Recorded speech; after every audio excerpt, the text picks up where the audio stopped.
ഇവിടെ താങ്കൾ ഈ ചർച്ചയുടെ ഭാഗമാകുന്നതിന് തൊട്ടു മുൻപ് ഒരുപക്ഷെ താങ്കൾ കേട്ടോ എന്ന് എനിക്കറിയില്ല, താങ്കൾ കേട്ട് കാണാം.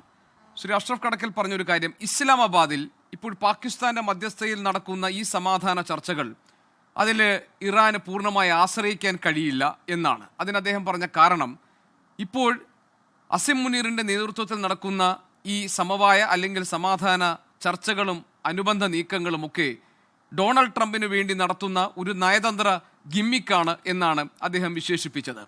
അങ്ങനെയാണ് ഈ സമാധാന നീക്കങ്ങളെ ഇറാൻ ഭരണകൂടം കാണുന്നതെങ്കിൽ ഇപ്പോഴടുത്തൊന്നും പരിഹാരം കണ്ടെത്താൻ കഴിയാത്ത ദീർഘനാളുകളിലേക്ക് ഈ സങ്കീർണമായ സാഹചര്യം തുടർന്നു പോകാവുന്ന ഒരു സ്ഥിതിവിശേഷം പശ്ചിമേഷ്യയിൽ തുടരും എന്നാണോ നമ്മൾ കരുതേണ്ടത്?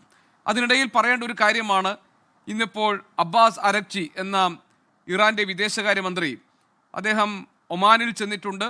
അവിടെ മസ്കത്തിൽ അദ്ദേഹം ഒമാൻ ഭരണാധികാരിയുമായി സംസാരിച്ചിട്ടുണ്ട്. ഈ യുദ്ധം അവസാനിപ്പിക്കാനുള്ള നയതന്ത്ര ഇടപെടലിനെ കുറിച്ചിട്ടുള്ള നിർണായകമായ ഒരു കൂടിക്കാഴ്ചയായിരുന്നു അത് എന്നാണ് ഇൻ്റർനാഷണൽ മീഡിയാസൊക്കെ റിപ്പോർട്ട് ചെയ്യുന്നത്.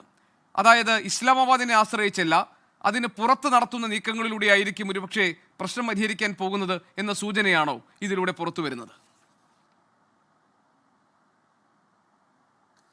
ഗോപി, ഇതുവരെ ഞാൻ അതിനകത്ത് കാണുന്ന ഒരു പിക്യുലിയറായിട്ടുള്ള ഒരു കാര്യം, പാകിസ്ഥാൻ ഇതിനകത്ത് കൂടുതൽ ഇൻട്രസ്റ്റ് എടുക്കുന്നുണ്ട്. ഗോപിക്ക് അറിയുമെന്നറിയില്ല അതിൻ്റെ കാരണം എന്താണ്.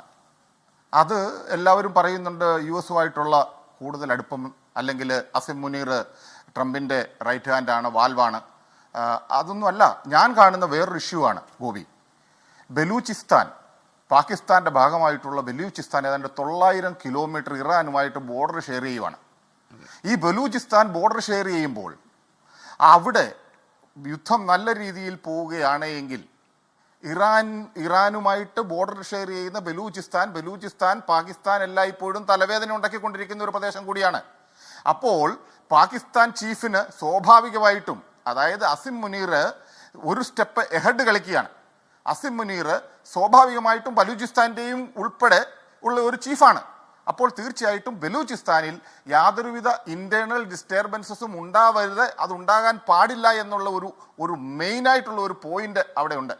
അതാണ് പാകിസ്ഥാൻ ഈ ട്രംപ് വേണ്ടെന്ന് പറഞ്ഞാലും, ഒരുപക്ഷെ ഞാൻ ഇതിനു മുമ്പ് പറഞ്ഞിട്ടുണ്ട്, അസിം മുനീർ ഇറാനിൽ പോകുന്നത് ഒരുപക്ഷെ അമേരിക്കയുടെ ചാരനായിട്ടാണെങ്കിൽ പോലും, പക്ഷേ ഇതിനകത്ത് വന്നിരിക്കുന്ന വിഷയം, main crux of the issue is this one.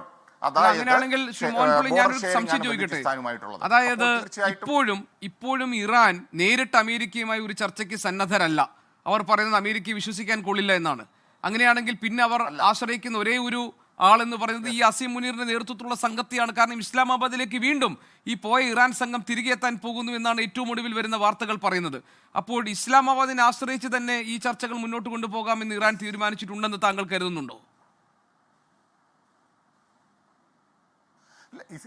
അവിടെയാണ് പാകിസ്ഥാന്റെ റോൾ എന്ന് പറഞ്ഞു കഴിഞ്ഞാൽ, ഒന്ന്, അവർ ബോർഡർ മെയിൻ ആയിട്ട് പാകിസ്ഥാന് രണ്ട് സൈഡിലും ഇൻട്രസ്റ്റ് ഉണ്ട് ഏറ്റവും കൂടുതൽ. അതായത് ഇവിടെ അത്യാവശ്യമാണ് ഇറാന്റെ കാര്യത്തിൽ do they really trust Pakistan എന്നുള്ളതാണ് ആസ് മീഡിയേറ്റർ.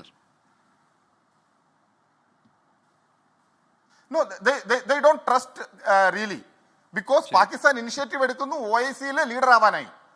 അതായത് ഓർഗനൈസേഷൻ ഓഫ് ഇസ്ലാമിക് കൺട്രീസിൽ ഈ ഒരു ഇഷ്യൂ ക്ലോസ് ചെയ്ത് കഴിഞ്ഞാൽ പാകിസ്ഥാൻ വിൽ ബിക്കെയിം സുപ്രീം. അവരുടെ ഒരു റോൾ അവിടെയുണ്ട്. അതോടൊപ്പം തന്നെ ബലൂചിസ്ഥാൻ റോളും കൂടിയുണ്ട്. അതുകൊണ്ടാണ് രണ്ടാമത് അവർ ഏറ്റവും കൂടുതൽ ഈ പ്രശ്നം വേഴ്സായാൽ അഫക്റ്റ് ചെയ്യുന്നത് പാകിസ്ഥാനെയാണ്. അപ്പോൾ തീർച്ചയായിട്ടും ഈ പാകിസ്ഥാനാണ് ഇനിഷ്യേറ്റീവ് എടുത്ത് കൂടുതൽ, പാകിസ്ഥാന്റെ ഉള്ളിലെ ആഗ്രഹം രണ്ടു കൂട്ടരും ഈക്വലി ഇമ്പോർട്ടൻ്റ് ആണ്, അറ്റ് ദ സെയിം ടൈം കൂടുതൽ അഫക്റ്റഡ് ആണ്. അപ്പൊ ഇതെല്ലാം കൂടി കൂട്ടി വായിക്കുമ്പോൾ പാകിസ്ഥാനാണ് റോൾ കൂടുതൽ, പാകിസ്ഥാനിൽ തന്നെയാണ് മീഡിയേഷനുള്ള എല്ലാവിധ ചാൻസും ഉള്ളതും. പക്ഷേ ഇപ്പോൾ അറാക്ചി പോകുന്നത് മോസ്കോയിലും അല്ലെങ്കിൽ ഈവൻ മസ്കറ്റിലും ഒക്കെയാണ്. അവിടെയും ഓപ്ഷൻസ് എല്ലാം ഓപ്പൺ ആയിട്ട് വെച്ചിരിക്കുന്നത്.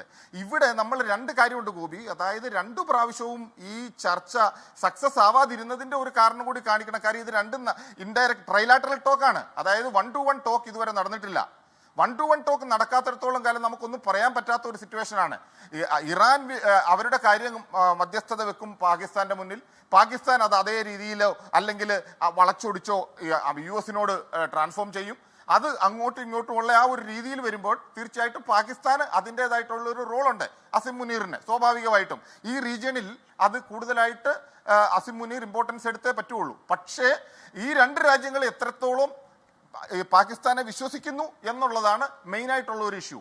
ഇവിടെ ഈ സാഹചര്യത്തിൽ പാകിസ്ഥാനെ US കൂടുതൽ ട്രസ്റ്റ് ചെയ്യും എന്നാണ് എനിക്ക് തോന്നുന്നത്.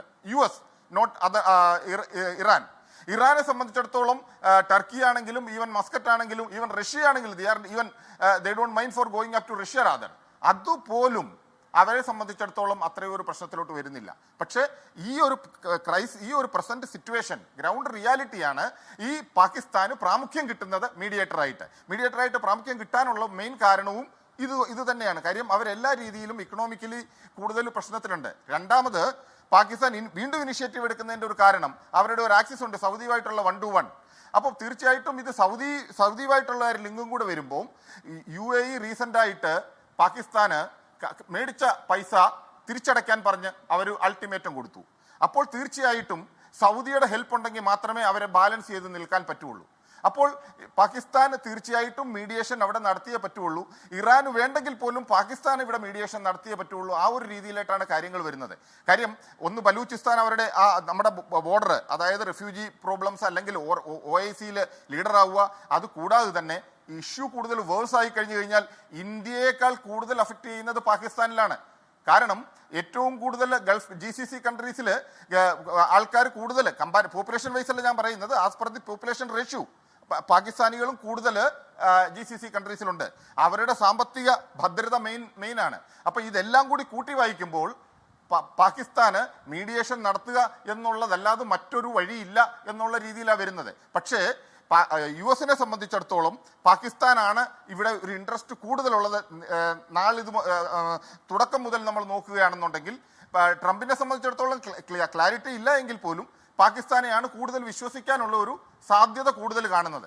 അപ്പം ഇത് രണ്ടും കൂടെ ചേരുന്നത്, അതായത് പാകിസ്ഥാൻ ഇൻട്രസ്റ്റും റഷ്യൻ ഇൻട്രസ്റ്റും കൂടെ US ഇൻട്രസ്റ്റും കൂടെ ചേരുമ്പോൾ തീർച്ചയായിട്ടും പാകിസ്ഥാനാണ് മീഡിയേഷനുള്ള നമ്പർ 1 പോസിബിലിറ്റി. പിന്നെയാണ് മറ്റുള്ള രാജ്യങ്ങൾക്ക് പോസിബിലിറ്റി.